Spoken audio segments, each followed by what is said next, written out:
Hi everyone, Tom Wolfe here. In this video, I'm going to be showing you how to create this gritty sequence in Arturia Pigments.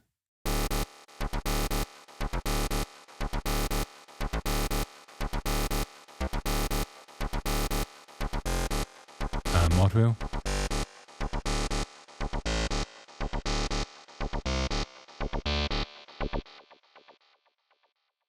Okay, so as you can hear, we've got this kind of gritty, sharp sequence.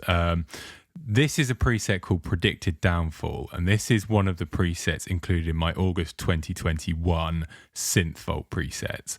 You can download it for completely free.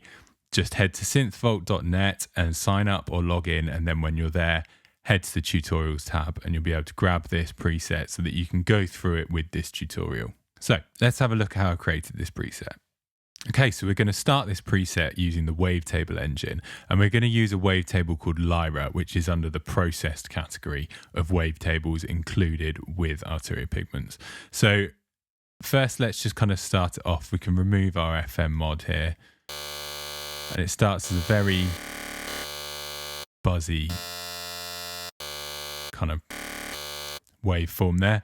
Let's add in our FM. So I've set the modulator to a sine wave, and we've got it tuned to -12 semitones, which is going to give us a bit of weight when we kind of bring in the frequency mod here.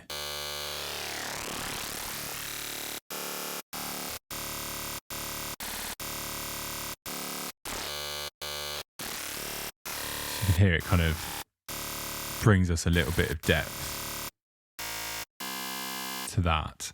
Then let's bring in our engine 2. So on our engine 2, again, we've got it set to wavetable, and we've got it set to basic waveforms. Okay, so this is the basic wavetable that will be loaded up when you load up a blank preset and open the wavetable engine. And I've got the position set so that we're using this sawtooth wave here. And then let's just remove our FM mod there.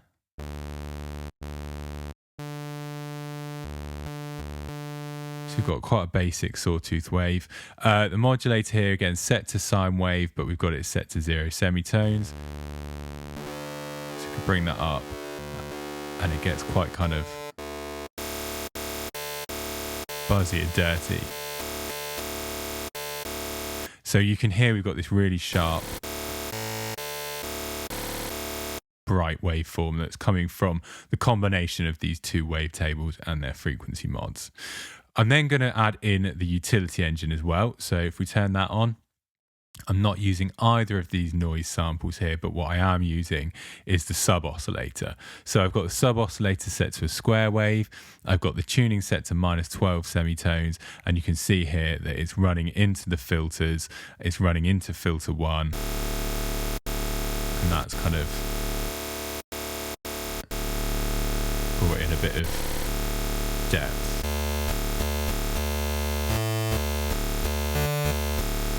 to the sound. So now let's switch on the sequence, okay? So obviously this is an important part of it. So we'll switch that on. You can see we've got it set to arpeggiator. We've got the rate synced to 16ths.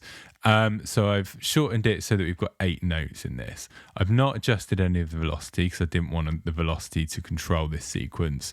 I've not changed the octave of anything. I've not added any slides. So the only 2 controls that we're using are the trigger probability and the gate length. So the trigger probability is how we set up the actual rhythm. So you can see when we've got it set to 100% on all of these, we get that note sounding every single time. With these ones, we've got it set to 0, so we're not going to hear that at all. Obviously, if you wanted to kind of vary the sequence at random, you can add a trigger probability of somewhere in between 0 and 100. But for this, I wanted it to kind of sound the same every time for as long as it's held. We've also got the gate length as well. So you can see this first note is set to 170%. These ones are irrelevant because obviously they're not sounding. We've got that one set to 100%, and then we've got these set to 50. So these are going to be short notes. The first note is going to be the longest, and then we've got this kind of second note here. So you can hear we get a little bit kind of staccato on these 2 notes here. So now let's turn on our filters. So we've got all of these being sent out through filter 1. Okay, all of our engines there going through filter one. So switch filter one on. We've got filter one set to a multi-mode, okay? It's set to the low pass 24. You can see I've already got this kind of set up. So we've not got any keyboard follow, but we've got a bit of filtering. So that's set down to 1694. Okay, and then we've also got a little bit of resonance here as well. Just to give it a little bit of top. We're then controlling the filter with envelope 2. So we can now switch envelope 2 on. So you can see that's set to 0.33. And that's giving us a bit of a kind of like clicky attack to that sound. So down here, we've got the decay set to 72 milliseconds and we've got no sustain on it at all. So it's got this really kind of quick attack that's happening there.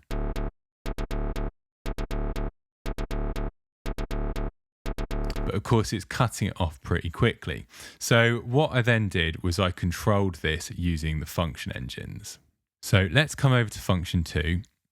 We'll turn function 2 on. So function 2 is creating the envelope 2 sustain level, and you can see it's set to 1.0. So what that means is that when the function engine is fully open, like it is here, we're going to be getting full sustain on those notes. Whereas when it's closed here, we're not going to be getting any sustain.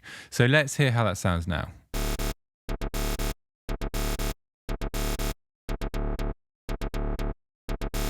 So on our first two notes, we're getting that bright kind of sound because it's turning that sustain up, so it's holding the cutoff at its maximum point. Then when it drops down to these two staccato notes, it's then cutting off that sustain, it's bringing back the decay, and we're getting that attack on those kind of staccato notes and bringing out that staccato. So you can see that we've got it set to loop, so it's just going to keep going over and over again, and the rate is synced to half a bar. So for every half bar, which is exactly what this sequence is, because obviously 16 steps set up to a 16th note, so that means 8 of them is going to be half a bar. So this essentially represents one go through this sequence. And then we've got the gate source as well set to sequence start, so that when we trigger the sequence, the function engine starts running. Okay, so it's kind of starting to take some shape now. We've also got function 1 working as well. And function 1, you can see here, is controlling the wavetable 2 FM amount. So we'll come over to wavetable 2, and this is our FM amount right here. So we're talking our frequency mod. We've already got it turned up a little bit, but function 1 is going to be bringing a little bit of extra. So we can switch that on, and you can see it's just going to be opening up slightly when we open up the function. So again, we've got the function set to a half bar. It's looping. We've got the gate source set to follow the sequence. So we've got it so that we have this basic amount of frequency mod during this section, and then it ramps up for those two little staccato notes. So it's just adding a little bit of kind of extra grip for those staccato notes.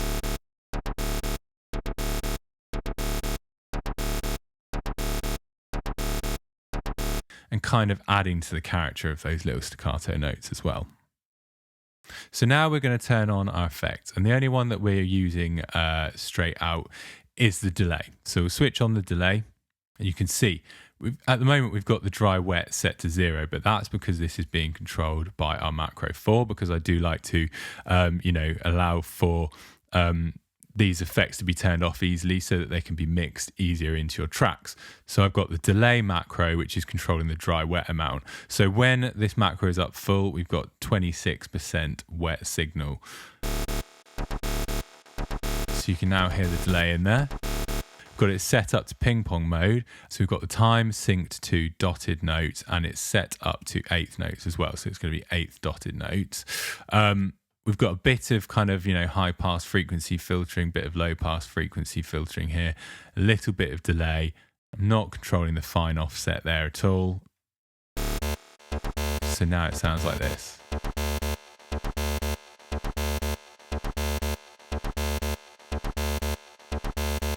So now we can start to look at the rest of our macros as well. So you can see macro 1, we've got set to timbre. So this is actually controlling our wavetable 1 wave folding amount. And you can see we've already got a little bit of it on here. So if we remove that,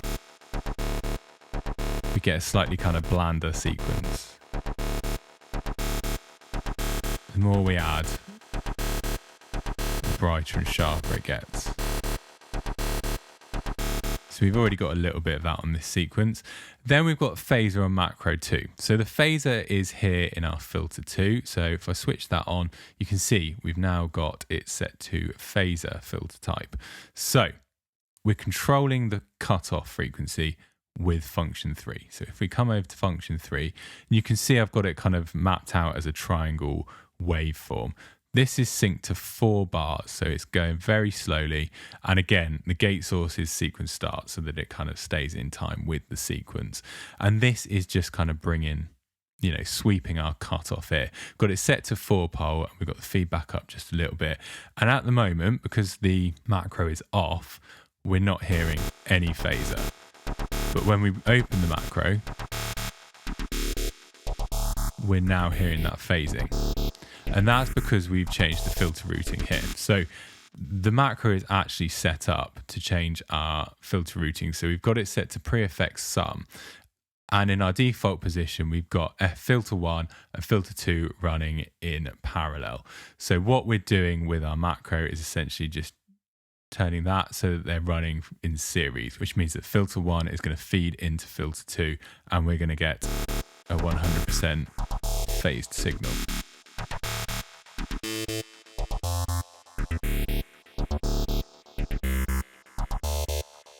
And then on our third macro, we've got distortion. So this is our overdrive plugin here in the effects in FXA. And you can see we've got dry wet set to 0, and then macro 3 is essentially controlling that, turning it up to 100%. So if we turn our macro on, we're getting a really kind of dirty, distorted sound there. So we've got the drive set to almost fully on. And then we've got the tone just dropping back some of that kind of treble. So it hasn't got quite so much bite to it.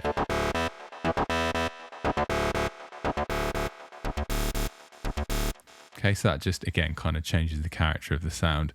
And then lastly, we've got our mod wheel, of course. So with our mod wheel, we're essentially controlling the filter 1. Okay, so we've got it set to close the cutoff slightly, but while doing that, also bring the resonance up. So we're kind of darkening the sound, but also getting a little bit more kind of bite to it and a bit more sharpness to it.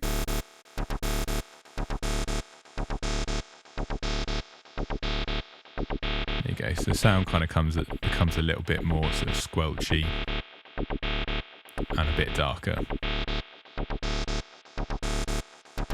And again, that's just by controlling the filter 1 cutoff. We've got it set to minus 0.24 here with our mod wheel, and then we're controlling our filter 1 resonance as well. So we've got that set to 0.36.